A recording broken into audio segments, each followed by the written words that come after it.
Hey fellas, welcome back to another episode of Animanga, No Drew Edition. I'm Drew, and we have quite the topic for today's Animanga. So far, I've only talked about an anime that I can wholeheartedly recommend and could watch again and again. But what if I talked about an anime I didn't really care for? Well, kind of. For this episode, I'm going to do a bit of a crossover with Drew's visual novel, and so run that intro too, I guess. Alright, so now that we've ran the intro, the visual novel and anime I'll be talking about today is none other than Chaos Head. That's right, that Chaos Head. Before Okabe Rintaro went on his world-line-changing, banana-gelling, time-traveling odyssey, there was a visual novel, anime, whatever, that came before Steins Gate, and that's Chaos Head.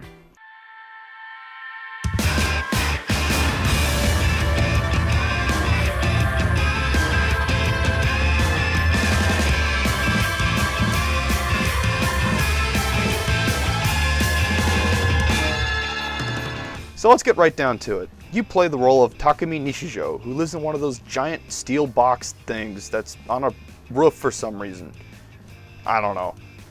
He's kind of a shut-in who only goes to school when he has to and constantly surrounds himself with his computer and his anime collection. Kinda hits close to home. Anyway, the show begins with Takumi chilling on his World of Warcraft or whatever it is and being disrupted by a sudden message from a mysterious guy named Shogun, who sends him images of a brutal murder. Takumi, understandably, is not very into this whole thing and tries to brush it off as a prank as best he can, until later when he actually witnesses this murder being taken place. And what follows is a tale of paranoia, psychological horror, and swords. That's right, swords. Pretty weird, right? Well, that's only the tip of the iceberg. This story has it all. Psychological delusions, gore and horror, themes of mental illness, a huge cast of characters, and a decently cool premise. The question is it good? Well, that's where the visual novel comes in.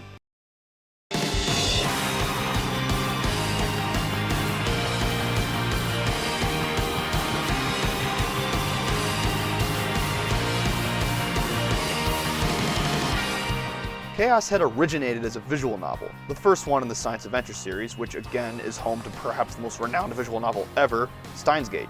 I think the main problem with the Chaos Head anime is that the visual novel can take someone well over 25 hours unless you're some sort of speed reader. They took that 25 plus hours worth of reading and crammed it into a standard 12 episode series. Yeah. Steins Gate, one of the greatest anime adaptations around, got a 24 episode series which is based on roughly a 25-26 hour long visual novel according to HowLongToBeat.com, which is about an hour per episode. That's manageable. Just shave off the sides and some of the fluff and you've got a pretty decent series. Chaos Head, on the other hand, man, this anime is an absolute wreck pacing-wise. It definitely felt like they had to take the main events of the visual novel, almost completely cut everything out of it and slap it together as an anime. There's just no build-up or context to any events, and as a result the viewer ends up being really confused. As someone who's both played and watched Chaos Head, the events in the visual novel have much more impact and the plot hits a lot harder. Which is due a lot to the fact that you have a lot more time to take in the world, gain context, and understand Takumi, who is actually one of my favorite parts of Chaos Head. Takumi, the protagonist, is a cowardly shut-in who does his best not to associate with anyone, even his annoying little sister. A lot of people dislike Takumi, but I find myself on the opposite end. More so in the visual novel, you really get to see Takumi get dragged against his will into this whole plot, and honestly, he's one of the most reluctant heroes I've ever seen. He's constantly battling with his own delusions, his own self-confidence, and just how weird everything around him is. He's like an oasis in a sense of an ocean of weird, crazy people. His parts in the story and how he interacts with this weird plot is probably some of the most interesting bits to me. Now the rest of the characters, they're alright. Even in the visual novel, they're definitely not really strong. There's Yua, Ayase, Sena, Kozue, Nanami, and Rimi. The only two that are of anything to write home about are Ayase and Sena. The other ones really don't experience too much growth in my opinion. The real spotlight to me is Takumi and his intense paranoia and unwillingness to actually be a hero. You could say that a lot of the character development is lost in the novel becoming an anime, but many of the characters are just sort of flat, despite having some interesting moments of course.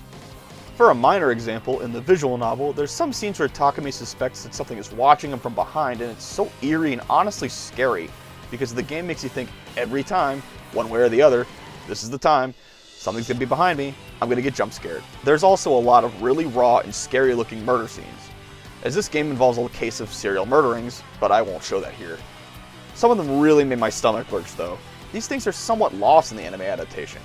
The paranoia Takumi feels is still apparent, but it doesn't nearly hit as hard as it does when you're immersed in a visual novel and there's time to, well, depict it. Same with the murder scenes. They're there, but they just don't hit the same or nearly as hard as they do in the novel. Even the final scene, which I won't spoil, was much more intense and had me at the edge of my seat as opposed to the anime, which just didn't hit home as well. There's entire plot points that happen hours after each other in the visual novel, but the anime has them back to back. It can be really jarring and confusing for the viewer, as if the plot isn't already outlandish enough. Even the animation feels kinda cheap. Chaos Head's art style in the novel isn't anything to write home about, but it didn't look bad by any means. The anime just sort of looks like a bargain brand version of the visual novel. It looks like what they would choose to play in the background of a TV show completely unrelated to anime. The anime soundtrack has some interesting tracks, and there's just some songs I don't think fit the theme of the show well, except the opening. The opening is good. The ending song, though, not a Chaos Head kind of song. The visual novel is a generally eerie and foreboding sounding soundtrack that really kept me invested. The anime almost has the same thing, but with weird synth sounds scattered about. All in all, Chaos Head is a victim of the old source material is pretty long and we just want to make a quick adaptation case. I promise you, the visual novel is much more interesting. It's kind of cheesy and definitely isn't the 10 out of 10 visual novel Steins Gate is. But if you like the science adventure series and want more from the same universe as Steins Gate, I think Chaos Head is worth playing, or watching if you just want to completely disregard everything I said, but please play the novel first. Chaos Head was made for PCs way back in 2008, and it also aired as an anime in 2008, so yeah, you can tell how rushed it is. The game was released in April 2008, and the anime came out in October of the same year. The game was developed by Nitro Plus and 5PB, and is released on mobile, PC, Vita, Xbox 360, PS3, and PSP, all in Japanese. How did I play it in English, you may ask? That's a secret. Just kidding, I bought it on a PC and downloaded an English fan translation. Anyway, the Chaos Head anime was released in October 2008 and was written by Toshiki Inoue, the writer for Death Note. Yeah. It was animated by Studio Madhouse, famous for these great anime. I really think if they had given Chaos Head more episodes, it could have been a good adaptation of a pretty good visual novel. There's so much explanation and context for a wild plot such as this that needed more time to be shown. Oh well, at least they nailed it with Steins Gate. Well guys, that's it for Chaos Head. It's definitely overshadowed by its younger time-traveling brother, but I think it can stand on its own nonetheless. Anyway, do you have any anime you want me to look at? Summon your D-Sword and slice your way to Twitter and tweet me at ZTVGoofingOff with the hashtag Animanga. Until next time, whose eyes are those eyes? You're always super special, that's why you are here